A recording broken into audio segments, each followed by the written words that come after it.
wabarakatuh. Halo semuanya, balik lagi bersama saya di Learning Journal pertemuan ke-13 di mata kuliah Public Speaking.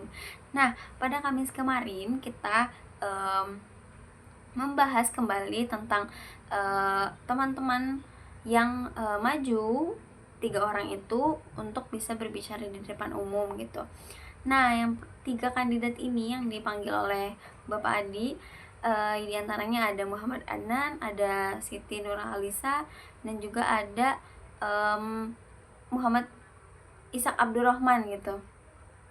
Nah, ketiga orang ini diminta untuk maju, kemudian menyampaikan materinya, dan Adnan ini menyampaikan tentang bersyukur kalau nggak salah, dan kemudian dilanjut dengan Siti Nurhaliza, dia juga membahas tentang bersyukur itu sendiri, dan Ishak membahas tentang beberapa jenis ilmu dan bersyukur gitu kalau tidak salah ya. Dan kemudian dilanjut dengan penyampaian materi dari kelompok 2, yaitu tentang bagaimana cara mengatasi demam panggung, kenali, pahami, dan atasi.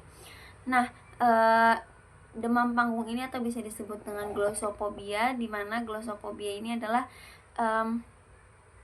ketakutan ataupun kecenderungan dalam berbicara di depan umum ini tuh seolah-olah sangat mengerikan dan sangat mencekam gitu, dan berbeda dengan gugup biasa gitu. Jadi ini tuh bisa mengganggu kehidupan sehari-hari juga gitu, dan ada pun beberapa faktornya gitu.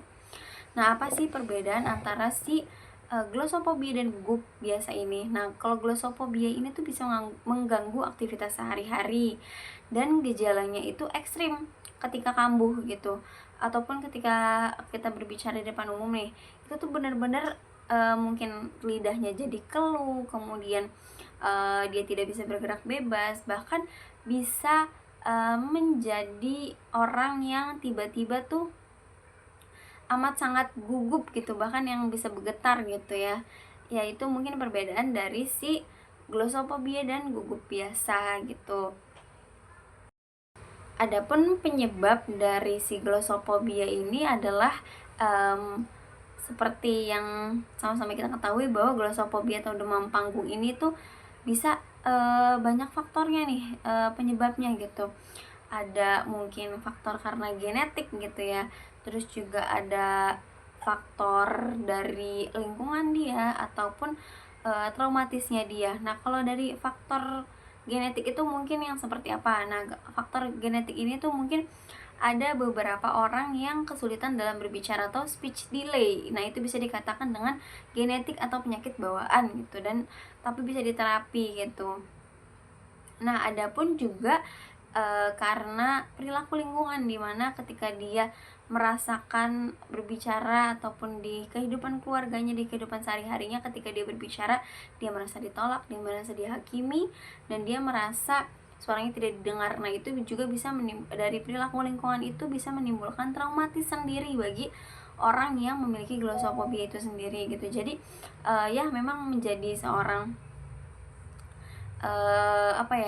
glossophobia ini tidak mudah gitu, karena dia juga melewati banyak hal. Mungkin traumatisnya itu terbentuk ketika dia masih kecil gitu ya, jadi terbawa hingga dewasa, dan ketika ingin melaksanakan aktivitas seperti halayaknya orang gitu, untuk berbicara, mungkin berkomunikasi dengan orang lain, tapi dia merasa takut dan ragu dengan dirinya sendiri ya, karena di faktor lingkungan itu, dan dia merasa traumatis atas apa yang dia alami gitu ya. Nah, mungkin itu dari penyebab si glossophobia ini gitu. Dan ada pun juga ciri-ciri orang yang demam panggung. Nah, orang yang demam panggung ataupun glossophobia ini tuh memiliki banyak ciri-ciri gitu ya, banyak ciri khas yang tersendiri. Meskipun sama dengan beberapa beberapa gugup biasa gitu, ciri-ciri gugup biasa gitu, tapi glossophobia ini tuh memiliki cirinya sendiri. Yang pertama itu tangannya cenderung bergetar gitu, bahkan seluruh tubuhnya bergetar gitu, karena si glossophobia dan traumatisnya itu sendirilah yang membawa dirinya ini tuh menjadi, atau alam bawah sadarnya ini tuh menjadi bergetar juga gitu tubuhnya gitu. Makanya glossophobia ini bisa dikatakan ekstrim dan harus diobati oleh tenaga profesional gitu. Dan ada pun perasaan seperti lutut lemas, kemudian lidah kaku, dan juga mulut terasa kering gitu tuh, kayak rasanya sesek dan juga mulut tuh kayaknya kering aja gitu tuh, maunya minum gitu.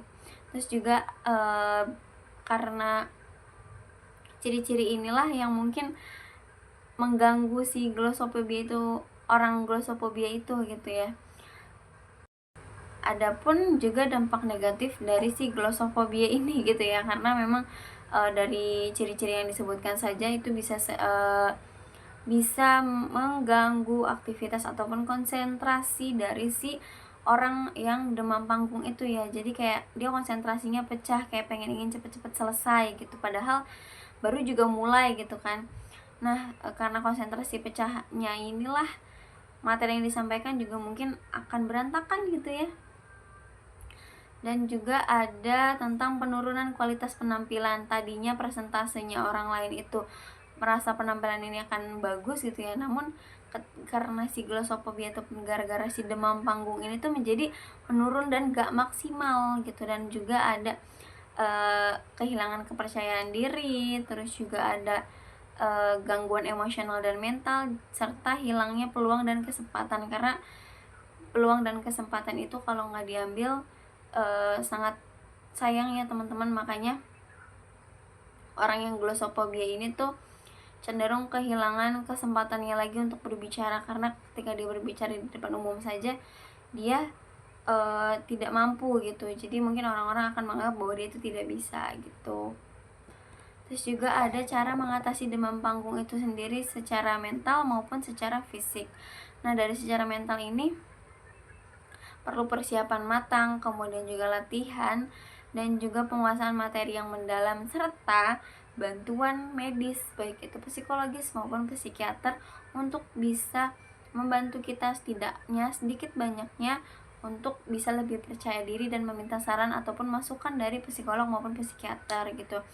Adapun juga cara mengatasinya secara fisik, yaitu yang pertama dengan mengatasi kecemasan dengan latihan pernapasan, karena kan seringkali orang yang demam panggung itu ngerasa tenggorokannya tercekit gitu ya, lidahnya keruh, maka perlu latihan pernapasan, kemudian juga latihan relaksasi dan meditasi gitu. Dan juga ada contoh tokoh nih yang pernah mengalami si demam panggung itu. Yang pertama ada Sarah Solovic, kemudian ada Oprah Winfrey, di mana si Sarah Solovic ini adalah seorang pianis yang mengalami demam panggung sejak remaja gitu ya. Kemudian juga ada Oprah Winfrey yaitu salah satu pembicara host yang berpengaruh, yang sebelumnya itu tuh sangat takut berbicara, namun dia seiring berjalannya waktu bisa gitu ya. Terus mungkin itu aja ya yang bisa saya sampaikan di Learning Journal pada mata kuliah public speaking kali ini, dan kurang lebihnya mohon maaf. Wassalamualaikum warahmatullahi wabarakatuh.